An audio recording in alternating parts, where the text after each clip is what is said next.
नमस्कार, मैं हूं रत्ना और आप देख रहे हैं सी न्यूज भारत। वक्त हो चुका है मध्य प्रदेश बुलेटिन का। बात होगी पन्ना की, जहां पन्ना के हीरे को अब पन्ना में ही तराशा जाएगा। साथ ही बात होगी सागर की, जहां केसली के ग्राम मुहली के पास एक रीछ ने नरेंद्र राय पर हमला कर उन्हें गंभीर रूप से घायल कर दिया। पन्ना जो राजा हीरा खान बादशाह के नाम से प्रसिद्ध है, हीरे के खनन के लिए देश विदेश में जाना जाता है। यहाँ लगभग 50 किलोमीटर के क्षेत्र में जेम्स क्वालिटी के हीरे पाए जाते हैं और हीरा विभाग का कार्यालय व नीलामी केंद्र भी यहीं स्थित है।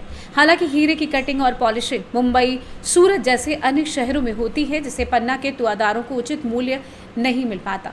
वर्तमान में एनएमडीसी कंपनी औद्योगिक स्तर पर खनन करती है और पारंपरिक तरीके से भी हीरा निकाला जाता है। अब मध्य प्रदेश सरकार हीरा उद्योग को बढ़ावा देने के लिए पन्ना के जनकपुर गांव में 10 हेक्टेयर भूमि पर डायमंड पार्क बना रही है, जिसके लिए 12.64 करोड़ का बजट स्वीकृत हुआ है और जल्द ही आवश्यक सुविधाएं तैयार कर हीरा व्यवसायियों को जमीन दी जाएगी।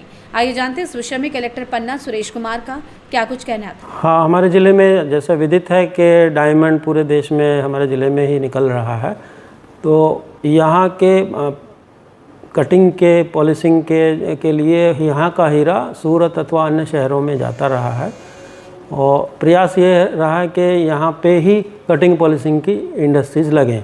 तो उसके लिए एक पास में ही जनकपुर में 10 हेक्टेयर के करीब ज़मीन हमने आइडेंटिफाई की थी विगत वर्ष, और उस पे एलयूएन के माध्यम से और एमएसएमई डिपार्टमेंट के माध्यम से डायमंड इंडस्ट्रियल पार्क डेवलप करने के लिए प्रयास किए हैं और फाइनली वो अभी सैंक्शन भी हो गया है।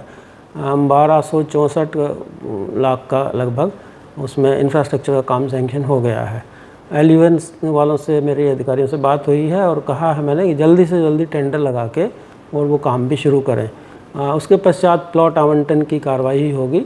जो इच्छुक यहाँ के इंडस्ट्रियलिस्ट हैं इस काम में आगे आने वाले, उनसे भी चर्चा हमारी मीटिंग हुई थी, तो वो लोग प्लॉट आवंटन करा के अपनी इंडस्ट्री एस्टेब्लिश करेंगे, तो निश्चित ही क्षेत्र को लाभ मिलने वाला है। रोजगार के अवसर भी बहुत बनेंगे, जो यहाँ के स्थानीय कारीगर भी हैं और जो इस व्यापार से जुड़े लोग हैं। निश्चित ही जो यहाँ के हीरा के से जुड़े जिस भी प्रकार के कारीगर हैं, कारोबारी हैं, उन सभी को इन फ्यूचर लाभ मिलने वाला है। पन्ना से सी न्यूज संवाददाता रीना सोनी की रिपोर्ट।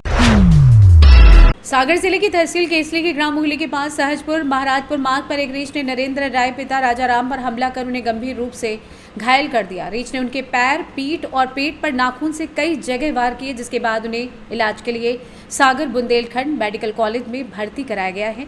इस घटना के बाद क्षेत्र में दहशत का माहौल बना हुआ है और राहगीरों को विशेष सतर्कता बरतने की सलाह दी गई है। सागर से सी न्यूज संवाददाता प्रवीण चौबे की रिपोर्ट।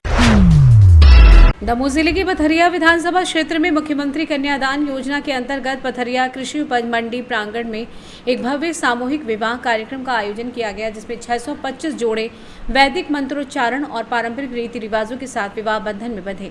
इस आयोजन का नेतृत्व पथरिया विधायक एवं राज्य मंत्री लखन पटेल ने किया, जिसमें मंत्री धर्मेंद्र सिंह लोधी, विधायक गोपाल भार्गव, जिला भाजपा अध्यक्ष श्याम शिव हरे सहित अनेक जनप्रतिनिधि और प्रशासनिक अधिकारी मौजूद रहे। कार्यक्रम में सुचारू व्यवस्थाएं रही और प्रशासन ने सुरक्षा और सुविधा का बेहतरीन प्रबंध किया।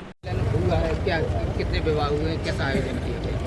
आज मुख्यमंत्री कन्यादान योजना के अंतर्गत सामूहिक विवाह का कार्यक्रम का आयोजन किया गया, जिसमें से 24 निकाह और लगभग 615 सामान्य विवाह हुए।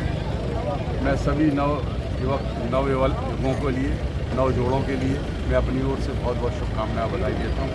सफल आयोजन के लिए मैं सारे कार्यकर्ता जो पिछले महीने भर से 20 दिन से मेहनत कर रहे हैं, उनके लिए बहुत बहुत धन्यवाद करना चाहता हूँ। उनकी मेहनत सफल हुई। सारे अधिकारी कर्मचारी जिन्होंने अपना पूरा समय देकर के इस आयोजन को सफल बनाया, उसके लिए बहुत बहुत धन्यवाद।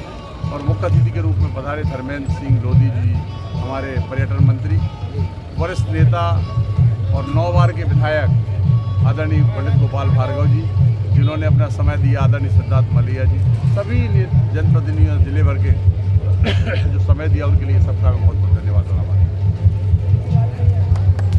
दमोह से सी न्यूज संवाददाता संतोष मोदी की रिपोर्ट। फिलहाल इस बुलेटिन में बस इतना ही। देश और दुनिया की तमाम बड़ी खबरों के लिए देखते रहिए सी न्यूज भारत।